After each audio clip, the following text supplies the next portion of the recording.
Hello friends, and thank you very much for joining us here at the Glenroy Beraldo coffee shop. This is just a little suburban coffee shop in a place called Glenroy, Victoria, part of our TNT remote program as we wander our way around the southern state of Victoria in Australia over the next few weeks. But great having you with us, asking the question today, will Vladimir Putin be eating pad thai, and trying to figure out Thailand's weather later this week. There's certainly a little bit of confusion in the media. We'll check that out along with a whole lot of other things on TNT.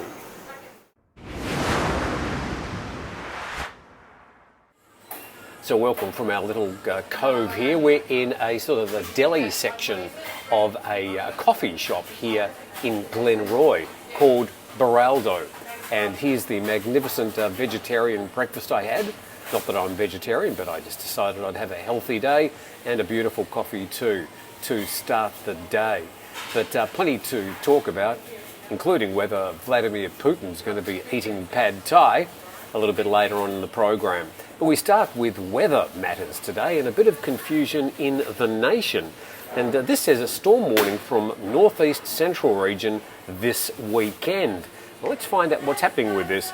The nation says that the thunderstorms and heavy rains are forecast to sweep the northeast and central Thailand this weekend due to the influence of a cyclone that's moving towards Vietnam and will make landfall on Friday. It's going to be called Nisat. Now, they've actually got names for each letter of the alphabet, and when they get to the end of the alphabet, they go back to the start. So I think there was a Nisat storm back in 2011, and well, they've come back to the ends again. Now, so it says that it's coming through the Pacific North, the western North Pacific Ocean at the moment. Down the bottom there, it says it's going to be affecting provinces in the northeast and central regions. So it looks roughly like it would be taking the track of the other storm that hit us about 2 or 3 weeks ago, which was Tropical Storm Nursery. Further on in that story, in the second paragraph, the department, however, had not mentioned the cyclones in its 7-day weather forecast. So we've got one department saying there's a cyclone on the way, and then the Thai Meteorological Department not actually including it in their 7-day forecast. So the TMD saying that as a consequence, more rains are expected on Friday and Saturday in the northeast, the east and central regions, not using the word cyclone. We'll have a talk about the use of that word cyclone in just a moment. Here's the actual official forecast. Where is it? Here we are. Where it says the active low pressure cell over the east of the Philippines. This is that cell you can see with the big L on it. Just to the east of the Philippines there on the map, and it's heading towards the coast of Vietnam. That shaded area is Thailand, and it's saying that it's going to make landfall for the weekend. So it doesn't, to me, look like a cyclone. What do we mean by the word cyclone anyway? Here's a definition on a website, none better than the National Geographic. And it says hurricanes, cyclones and typhoons explained. So here we go. Called hurricanes when they develop over the North Atlantic, Central North Pacific and Eastern North Pacific.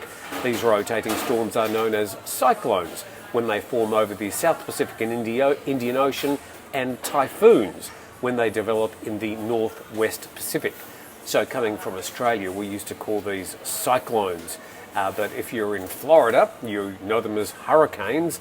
And if you're in the northwest of the Pacific, Philippines, Japan, Thailand, Vietnam, etc., then they're called typhoons. But they're all the same high density, low pressure system.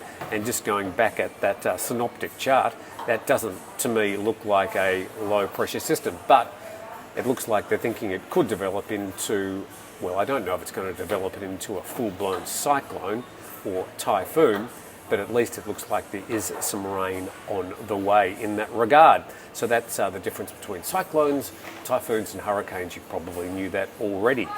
To another story, speaking about the weather, Thai PBS World saying that warnings of possible floods in Suphanburi, Nakhon Pathom and Samut Sakhon. So we know all that water from the tropical depression Nursery and a whole lot of monsoonal rain has been starting to make its way through the centre of Thailand, pushing down towards the Gulf of Thailand to get out into the Gulf of Thailand. So where are those three provinces? Well, I just got a little map out here. We've got Suphanburi up the top there, Nakhon Pathom, and then Samut Sakhon, and they're all to the west of Bangkok.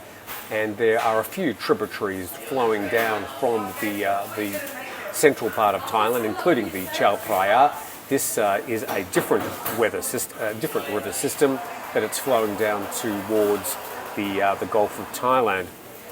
And they're saying, compounded by high tides expected until Sunday, the level of the Tachin River will rise and may spill over its banks into several districts of the three provinces along the river.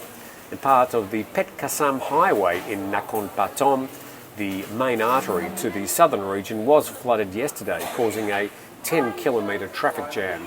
So even though we had that rain 2 or 3 weeks ago, it's now starting to cause the problems in central Thailand, including Bangkok. So some flood warnings out for those three provinces just to the west of Bangkok as that water pushes its way out towards the Gulf of Thailand. Just a little bit of a weather update and flood update on TNT. So TNT coming to you today from the Baraldo Cafe in Glenroy, the first step on a 10-day trip back, to my former home here in Melbourne and locations further south. To a story from the Bangkok Post, a new statue of the late king being unveiled in a park. Their Majesties will be attending a ceremony.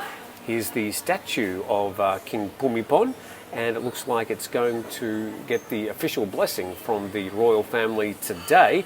Let's check out those details.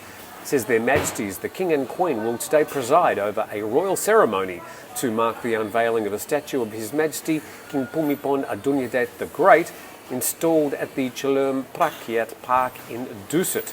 Dusit is one of the suburbs of Bangkok, and the home of the Dusit Palace, where King Bhumibol and Queen Sirikit used to spend a lot of their time in Bangkok. Down at the bottom of that page it says, the Prime Minister, Prayut Chan-o-cha, would like to invite those who are interested in attending the ceremony to have an audience with Their Majesties during the ceremony. Well, I'm sorry I'm not in Bangkok. I think I would have liked to have had a ceremony with Their Majesties, but that's obviously going to be a big day for people who have fond memories of King Bhumibol, who is now known in Thailand as King Bhumibol Adulyadej the Great. To our next story, and also from the Bangkok Post, mum sorry over killer son's actions, and she's offered apologies in a recorded message. So the funerals of most of the children and some of the staff were held yesterday. Obviously a very, very sad time for the community up there in the Isan region of Thailand following last Thursday's incident. The mother of Panya Kamrab, the former police officer who carried out the Nursery massacre in Nong Bua, Longpu, says she deeply regrets what her son did. She's offered apologies to the victims and plans to visit each family to say sorry in person soon.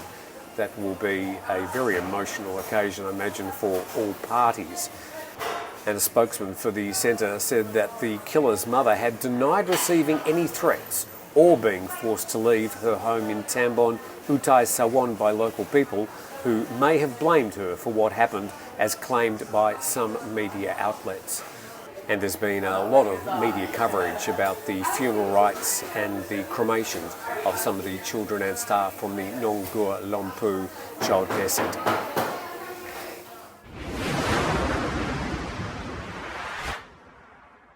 So you're watching TNT today, coming to you from the suburb of Glenroy, which is about 10 kilometres away from the Tullamarine Airport in Melbourne, Victoria. And from here today we'll be making our way further south to the Mornington Peninsula. But I'm at the Baraldo sort of coffee shop. It's got a deli, it's got breakfast, it's got food. It's a great little place. If you're in Glenroy, then drop in and have a coffee. To another story, and we'll finish with this today, from The Nation, Thailand. No decision yet on Putin attending the APEC summit, according to the Russian ambassador. And we mentioned in the other program we did from the Transit Lounge in Changi, it seems like a lifetime ago now, that it had been announced that Vladimir Putin, the president of Russia, was attending APEC. Now, that's also been the main story in the Bangkok Post today, but it looks like a possibility he may not or may attend. Russia's ambassador of Thailand denied news that the Russian President Vladimir Putin would attend the Asia-Pacific Economic Cooperation, saying Moscow will make the best decision on the issue later. I imagine they are going to leave this decision to the very last minute, because I imagine with such a divisive figure coming to such a high-profile place and a high-profile event, that they wouldn't really want anybody to take too much time organising any activities, including protests. And as I said yesterday, it's not so much the Thais they need to be worried about. If something like this a visit was going to be held in a city like Bangkok, I'm sure there'd be a lot of international attention and the possibility of some big protests by international visitors to Bangkok. Just noting there that the APEC meeting will be held in Bangkok on November the 18th and 19th. And they're making it a public holiday for people living in Bangkok and some of the adjacent surrounding suburbs. Good luck to you if you have those days off. But from everybody here, everybody at the Beraldo Cafe, they all join with me to thank you very much for watching. It's been fun doing the show from a delightful little suburban coffee shop in my old stamping ground here in Victoria, Australia. Tomorrow I'll be in a brand new place in Mount Eliza, before then making our way down to an area called Gippsland as the trek continues. Thank you very much for watching. Thank you to our sponsors, 5 Star Marine, and most of all, thank you to you. If you do have a moment, please take a moment to click that subscribe button underneath, and we look forward to seeing you all tomorrow.